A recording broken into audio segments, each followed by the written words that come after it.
Hi, SJ. Thank you very much for coming on the podcast and having a chat with us. Well, thanks for having me. No worries. So, for people who don't know your books, who are you? Introduce yourself to us. Let the world know who SJ Hart is. Well, I'm a relatively new indie author. I have 2 novels out currently, and 2 small poetry books. I'm in the process of writing book 3 and 4 simultaneously, which is, I don't know. Exciting. It's hard, but it is exciting, but it's So it's when a lot of work.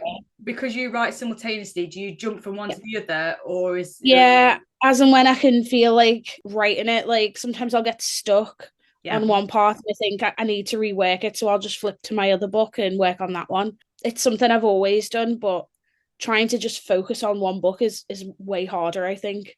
So talking about your first 2 books, introduce your very first book. What was the very first book that you wrote? The first book I wrote was called Oh My Stars. It was lovely. It really, really was. Yeah. You're like the prose queen, I believe. Somebody said to me that it's like Hallmark, but with lesbians.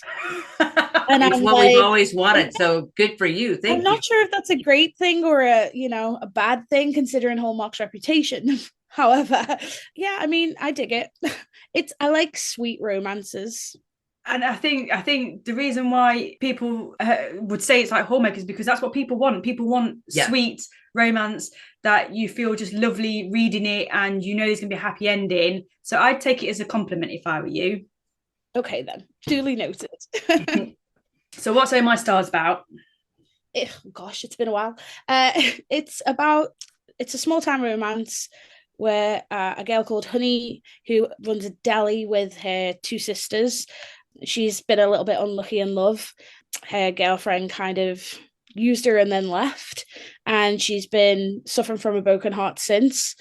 She's best friends with an elderly gentleman who lives up the hill, and she goes and plays, games with him every Thursday, has a little drink with him, and he passes away. And his granddaughter comes to stay at his house, and they kind of become friends and then fall in love. So beautiful. I know. It really is. I remember that I read it, and I remember the bits where they were going across the fields to go and see each other. I was just like, that's so lovely. Can you imagine if like the bird that you loved was just up the hill and you could just nip over the fields and as opposed to like miles and miles away and plane which is true lesbian style where you have to go 6 hours. Gosh. Yeah. Well, 6 hours, 10 and a half. Yeah, that's fair. You're doing long distance, is that right? I did long distance for about 5 months and then moved to France because it was like too much. Long distance is France really long distance from England though? Let's be honest. That's true. Okay, all right. In lesbian you could get there in probably not. Yeah. What is it, like an hour from London? Oh yes, but I didn't live in London, so it was longer. Yeah, I did it backwards on the long distance. We were together in the same place, but then she would have to go to France for medical and be gone for like 3-4 months sometimes. So we did our long distance that way. Backwards, reverse. Yeah. Reverse long distance. As being cowgirl. No. U-Haul. That's completely different. That's a completely different thing, Crystal. It's not because I added U-Haul. Okay, all right then. We're getting off track again. Sorry, we're talking about never off track. And that's it. We're talking about reverse cowgirl, U-Haul style. Oh, that just leads me into, do you have a C-Star? I don't. I'll have to figure that out. I'm a fan of the Lovens, the Lush. What? Lovens Lush. It's not heard of that. It's like it can be remote controlled across distances. Excellent. What's the name? It's Lovens Lush. Lovens Lush. Love ends Lush. Oh yes, it comes with an app that you can control, so you can send your person like a code to enter in, and then they get to access it and they can control it. That is fantastic. It really is. Okay, so okay. So I'm doing R&D to see if I can add on to my product line. I'm looking at something similar to that, only with the vacuum part sent the clit. Yeah. Yeah. I think the major selling point for me was most definitely the ability to control it. Like, Well, absolutely. If you're doing long distance, at least you can feel close to your partner in that way. Yeah, you want that kind of connection, I think. Sometimes it's easy to lose yourself a little when you're, when you're using your own toys on your own. It's easy to lose yourself in that. But if you've got something that allows that connection, it's great. So I think you've pretty much answered the question of what's your favourite sex toy then. Oh yeah. Have you heard of Wet for Her site? Wet for Her. Yeah. Yeah, I use Love Honey. Right, okay. Good old Love. So we're collecting websites of where we can send people to get sex toys. Oh yeah, most definitely. Yeah. Everybody needs a good drawer full of them. And we get a nice collection. I've said that we're going to have to get like a chest or something to start storing stuff in. Well, I was discussing with my sister this morning, because I am doing R&D. I ordered some things from my supplier to test out, to possibly expand my line, at which point I'm like, if I find something that works for me, expect something in the mail. And she's like, yes. She's my tester. Because you write sweet romance, does that mean you don't write scenes with toys in it? Or is that something you don't want to do, or you do, or you're not really thought about it? I really struggle with sex scenes, and I'd probably it's controversial opinion, but I really struggle with them. I don't know. I start writing them, and I saw a conversation the other day with Callan where they were talking about cringing when they start to write sex scenes, and I feel that entirely, because the minute I sit down to write a sex scene, I will just type in caps sex scene and then come back to it when I have to. It's just, it takes so much out of me. And then I'm like, I start to blush. I get a little bit hot. I have to make myself so yeah, I don't know. When I originally started writing books, I wanted to write them so that they could be read by anyone at any time. I have a lot of friends who aren't, they're not queer, they're straight. A lot of my friends, and they still like to read my stuff. And so I wanted to make sure that they had covers on them as well, that, so that they could be taken out in public and read in public, like on places like the train or the bus, while people are commuting, and so that they wouldn't suffer kind of anybody saying anything to them realistically, what they've got in their hands. I wanted something universal, and so then I didn't really particularly want to put in heavy sex scenes, so that then they would be sat there on the bus hiding behind it, like I often am, because I read on my Kindle, and sometimes I'll get to a part and I'm like, oh, maybe I should move away from that person who sat next to me randomly, even though there's empty seats. But yeah, I don't know. I really struggle with sex scenes. I really do. I think another person had told me it was, I don't write sex scenes. She describes it as I write making love scenes, and I like that. I can deal with that. Well, yes. To be honest with you, I don't think you're the only one who struggles. I think it's a really common thing for authors to struggle writing sex scenes, unless I suppose you're writing erotica, which is the whole point of the book. When it comes to feeding one into a romance story, it can be difficult. It can be draining to do. Yes. I mean, I think it has to be organic, right? You want your characters to come to that place naturally. Absolutely. And I think going into a book and knowing in your head, thinking that you've got to have, I don't know, 2 or 3 sex scenes in order to make your book sell, it's disheartening, I think, a little sometimes. And then then it can also cause me to not want to then write. I'm like, I've got to put this in, and it's a lot of stress. And so I just try, and if it happens, it happens. And the way it happens is just, it's got to be organic, otherwise I can't write it.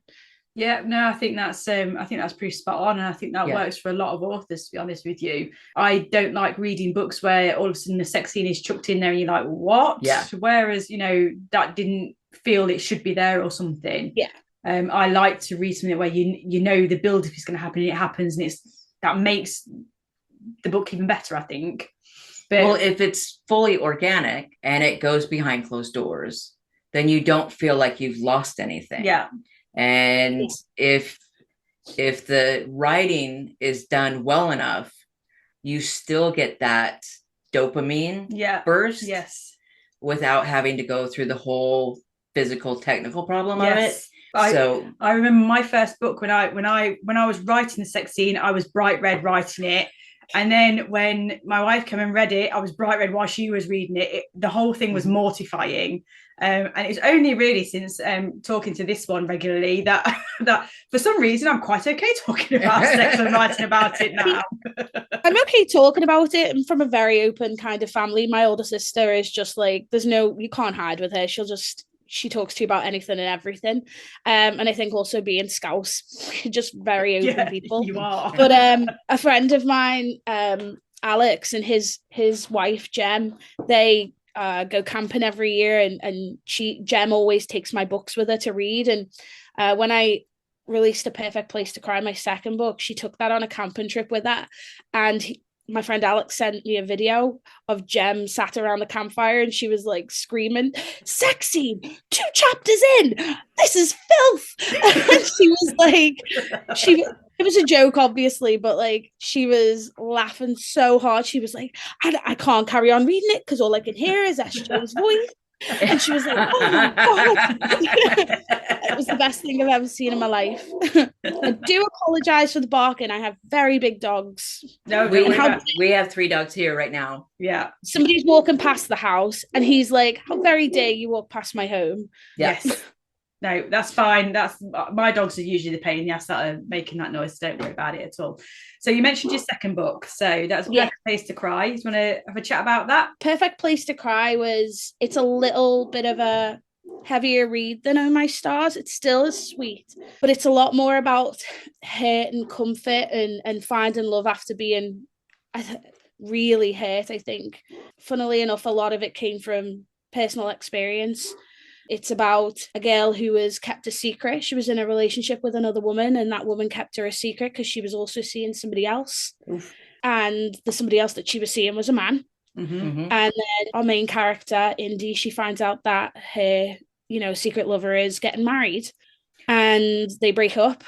And then she kind of, I think some, maybe it's just me, but some people also might feel this way. Like, when you break up with someone, you still try and do things, or you still feel like, that connection to them, or you still want to you struggle to not be in their life in a certain way.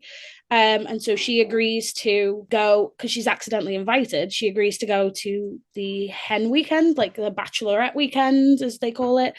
And it's at a campsite, and she meets the campsite owner, who has a little bit of a crush on her, and they become really close to one another, and then they fall in love. I like making people fall in love.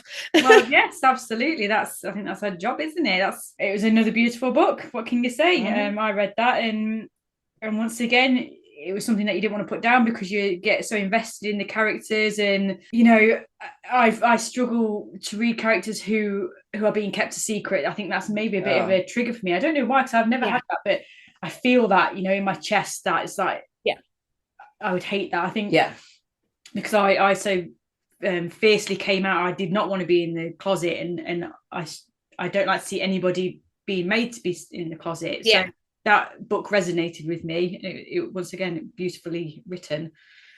Prose queen. I'm glad you think so. I'm really glad you think so. It was really close to my heart. A Perfect Place to Cry is just it's one I didn't want to kind of let go of. Like, I really struggled letting go of those characters and putting them out there and publishing it. It'd actually been written since before Oh My Stars. I just didn't want to release it. I wasn't ready for anyone to have it yet other than me.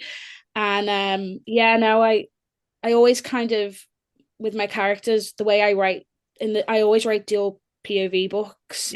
And I always go in with the mindset of, I want my readers to love both characters individually as individual humans before my characters meet each other, because I find, as a reader myself, and I'm a heavy reader, as you can see behind me, I read a lot. They're stacked up everywhere, all over the floor. I find that sometimes when you read a book, you can root for one of the main characters a little bit more than the other, and so you're not so as invested when they do fall in love. You think a bit like, oh well, she really wasn't that great to her in the beginning, or were they really meant for one another? And there's always something I feel missing, and so that's why I kind of try and write them so that you love both Indy and you loved Rowan. And then when the Indian woman got together, you could see why they belonged together and that they, you know, kind of bring out the best in one another. And I think that's something that I hope that I can continue to do with the rest of my books. So your books that you're writing now, can you give us any insight into them? Yeah, so I'm writing Amber and Jocelyn, who are the side characters from A Perfect Place to Cry. I'm writing their story, and it's actually got a title which I haven't released yet, but I'll tell you. It's called While You Were Reading, kind of a little nod to the movie While You Were Sleeping. There's a little bit of elements of that in it. It's you know, Amber works in a library, and she is just she's very kind of quirky and outgoing, and has struggled to kind of find anybody who, you know, can, let's say, tame her. And then Jocelyn is very uptight, and she's, you know, she owns her own business, and she's had to kind of step into the shoes of being a single parent and running her own business and making sure that there's food on the table, and she's very focused.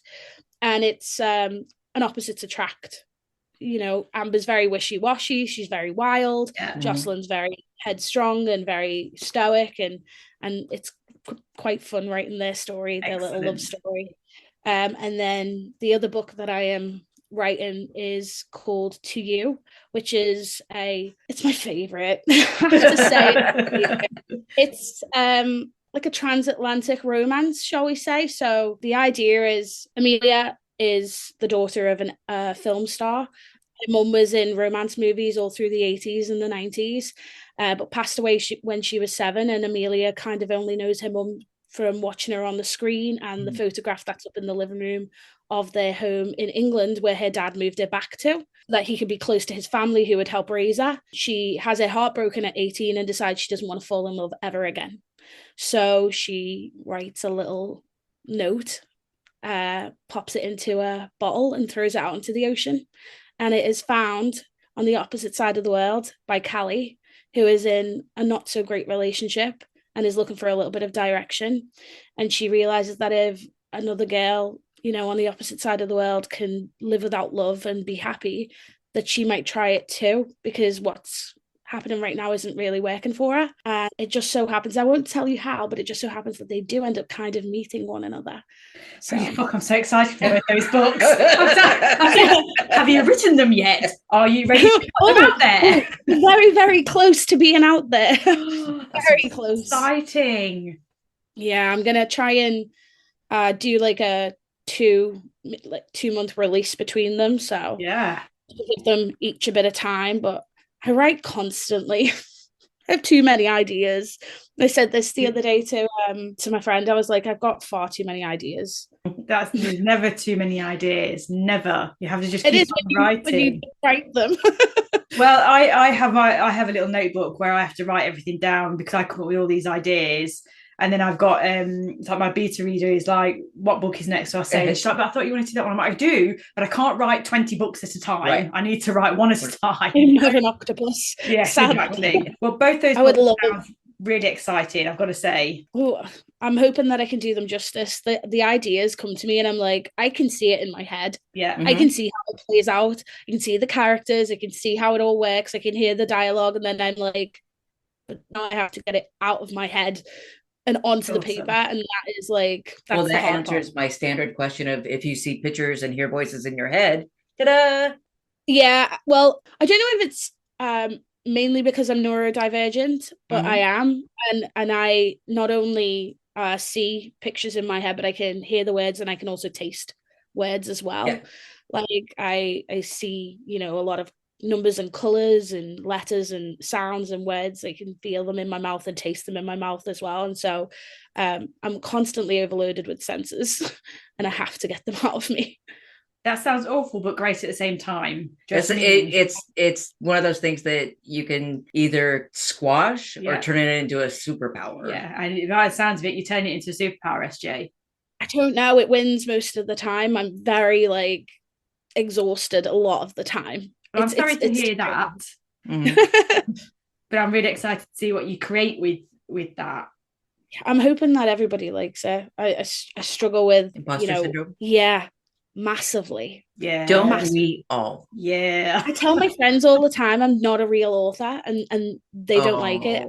I'm really close friends Catherine Blakeman and Chloe Keto. They're like two of my really close author friends, beautiful humans. And we have like a little group chat, the three of us, and they will drop little things in every now and again about, oh, but you're a real author, SJ. And I'm like, no, I'm not. Please stop saying that. It makes me really uncomfortable. Don't like it. It's hard because, you know, there's so many fantastic authors out there, massive back catalogues, and it can be overwhelming. I'm with you on that. It can be when you're reading an author and they've got 30-40 books out, you're like, Jesus Christ, you know, it's huge, and it can be really easy to put yourself and try and compare yourself in that. And I have you often. Crystal helps talk me down a lot because I can go through where I think I'm crap at everything. And I was talking to Helen the same. Is that you have to separate the mindset of seeing the whole body of work versus the individual parts, because if you come out with a really great book and then the second book doesn't meet the same success in the same manner, then there's that frustration that I'm not good enough. I can't do this. I'm lost. It's stuck in me. But if you look at the whole picture as a body of work, and each individual book comes together to create that beauty together, and you cannot compare them because they're different stories and they resonate with different people. And it's the long game. That's the way I try and remember it, is that, I mean, I do the same every single time one of my books comes out. I hyper focus on it, I get over obsessed over it, then think I'm crap at life, and it all goes a bit shit. Eventually I sit back and think, hang on a minute, this is something I want to do for the rest of my life. This is a long game. This is a long-term thing. I cannot be focusing on one story. Some people are going to like it, some people are not. Right. And you have to remind myself, like, that the people that your words are for will find them. They'll find them when they're meant to. Absolutely. And I do remind myself of that a lot. Like, it's hard when you see people and they're putting out like 5 or 6 books a year, and you're like, God, should I be doing that? But then I don't really have the capacity for like putting 5 or 6 out a year. And then I'm like my own worst enemy also, because I edit my own books, and I go back and forth so many times through them, and I'm always like, I could change this, I want to change this, and don't believe, I think it's because I'm self-published and because I'm an indie author and because I read a lot as well.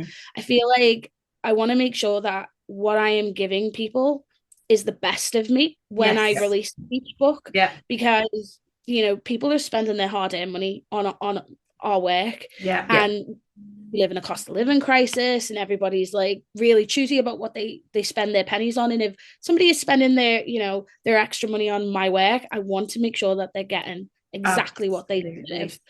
And I think that goes through my head a lot when I'm writing. I think to me that just adds another tick to the category that you are an author, because it's part of an author's job to make sure that the work you're putting out there is quality and it's for the readers. There are too many people out there that I think that you can just throw a book out half-hearted, like just to make money. That's not what it's about. So that's another feather in your cap there, SJ. I know it. I would sooner just like, I'd rather give all my books away before then. Like, it's got to be for the readers, and that's got to be the reason that you put them out there. Like, that is a large part of the reason. I know that you write as well. Is for the readers. I think we've had something similar to this conversation before, but they're the most important part of the process. Absolutely. Thank you very much, SJ. I'm glad that we finally got to record this, and hopefully when your book's out, we'll have you back on podcasts again, and we will chat about the books. You have to let me know so I can send you guys some of my books as well. No problem. I'm happy to pick them up on KU to make sure that you get the reads on it. Not a problem. Not a problem. Appreciated very much. So thank you very much, and good luck with your writing. Really can't wait to see what you produce.